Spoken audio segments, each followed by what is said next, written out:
A arrogância de achar que eu posso ser melhor do que qualquer um deles vai levar mais cedo ou mais tarde para uma autossabotagem e para o fracasso. Cara, eu estou cansado de atender homens que chegam no meu consultório depois de 35, 40 anos dizendo: Paulo, eu me tornei igualzinho meu pai e eu acabei fazendo a mesma coisa que ele fez. Eu tinha jurado que eu nunca ia fazer isso.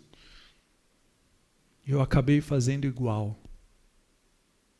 Ou ainda, quem aqui assistiu a série Adolescência?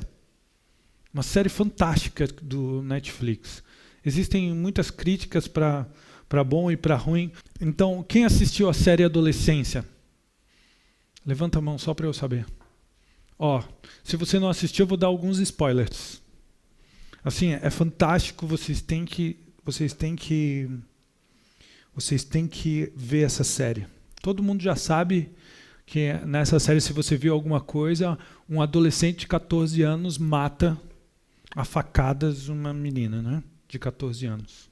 E é muito interessante, porque chega no último capítulo e a gente tem uma visão clara sobre o pai dele. E o menino que se torna um assassino aos 14 anos tem um pai super trabalhador, honesto, dedicado, amoroso, carinhoso. E aí a gente descobre no último episódio da série, ele fala: meu pai costumava me bater até quase me matar. E eu nunca levantei um dedo para o meu filho para bater nele. Ou seja, acontece muitas vezes em muitas famílias, Ricardo Guimarães. Talvez você seja... Eu já conheci muitas pessoas assim. Sabe? Filho de um pai alcoólatra, por exemplo, que diz: eu nunca vou colocar uma gota de álcool na boca. Muitos desses homens... Tem muito homem que consegue sustentar isso. Não é? Consegue sustentar isso. E aí o que aconteceu aqui? No caso da série Adolescência, pulou uma geração a violência e veio com muito mais força. Porque não houve o que vocês estão... Não aconteceu com esse homem aquilo que vocês estão tendo a oportunidade de fazer aqui hoje, Sérgio. Aquele homem não curou a ferida paterna dele. Ele simplesmente decidiu nunca levantar um dedo contra o seu filho.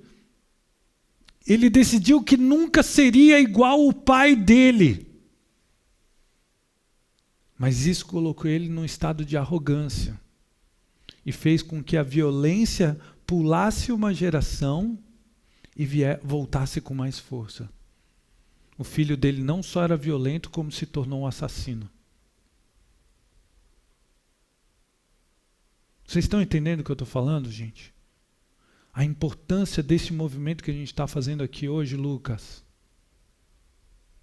Ao reconhecer com humildade: esse é o pai que eu tive, ele é a fonte do meu masculino. Eu só posso fazer algo de bom e diferente do que ele fez se eu me reconectar com ele com amor.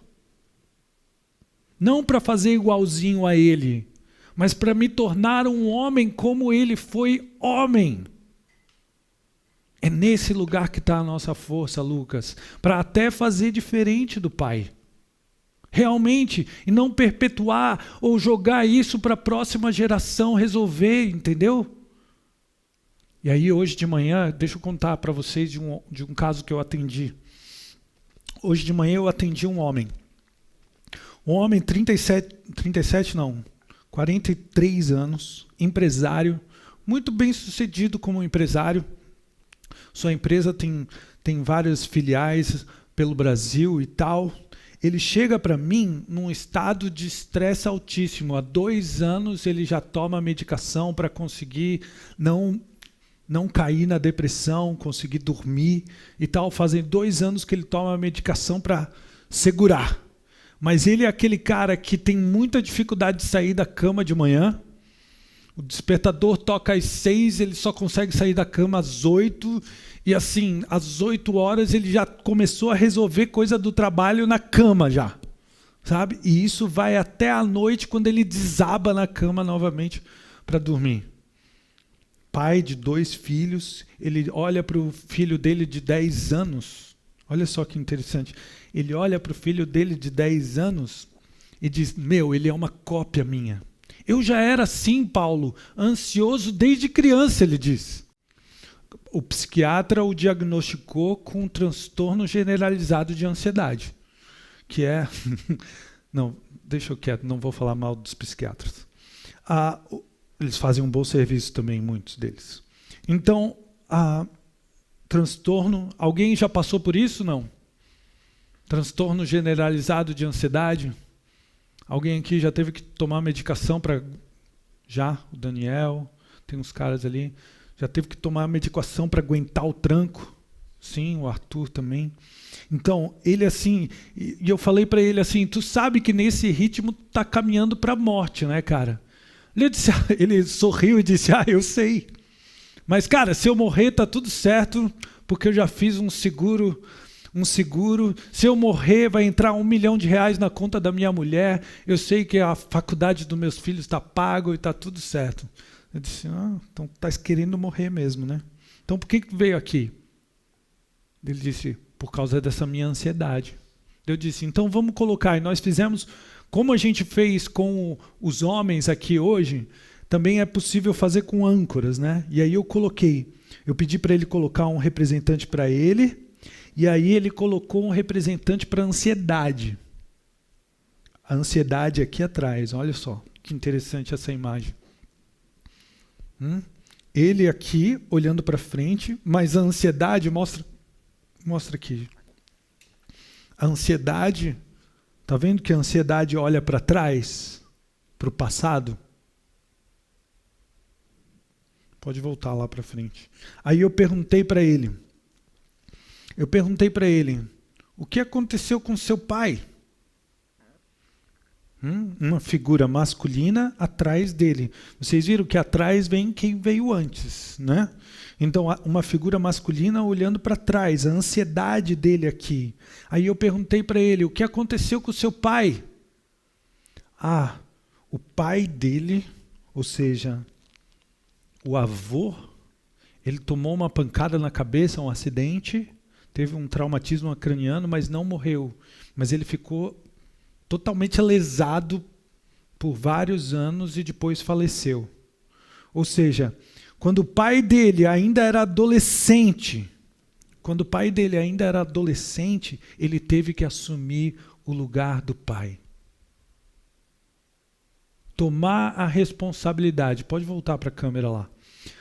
Tomar a responsabilidade de conduzir a família, de trabalhar para sustentar os irmãos e a mãe. É uma história mais comum do que a gente imagina, né? Parece que, cara, quanto mais eu trabalho com homens, mais eu vejo essa mesma história em todo o sistema familiar. Tem uma história dessa, Bento. Todo o sistema familiar tem uma história dessa. E aí o que aconteceu? Esse adolescente aqui teve que virar homem. Esse adolescente aqui teve que virar homem da noite para o dia. O pai dele já não dava mais conta de nada depois do acidente. Não tinha seguro de vida na época. Ele teve que assumir tudo. E o que acontece? Essa mesma ansiedade ele vive. De ter que dar conta de tudo e todo mundo, de não conseguir delegar nada na empresa, de tudo centralizador. E é interessante, né? Porque agora essa ansiedade já se mostra no filho dele. O filho dele, com 10 anos, está tendo que fazer tratamento com psicólogo, com psiquiatra, para ansiedade. Aonde surgiu isso tudo? Aqui.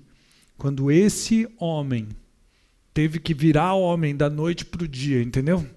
Sem a orientação, sem o processo, sem a reconexão. Quando nós fizemos esse movimento de cura com ele, obrigado. Quando nós fizemos esse movimento de cura com ele, foi instantâneo, gente. Foi instantâneo a mudança. Ele disse, meu Deus, eu estou sentindo uma paz, sabe? Porque o cara que vive, não sei se vocês já passaram por isso, mas o cara que está no movimento de estresse e ansiedade muito alta, vive como se tivesse um elefante aqui com a pata pressionando no seu peito, né? Alguém já passou por isso, não? Aquele negócio assim que é até difícil respirar. Automaticamente, cara, naquele momento, esse é um caso bem concreto disso que a gente está falando. Agora esse homem pode começar a viver de uma forma diferente. E talvez o filho dele também sinta as consequências. Porque é um trabalho que vai muito além de uma só pessoa ou de um indivíduo, mas de toda uma família.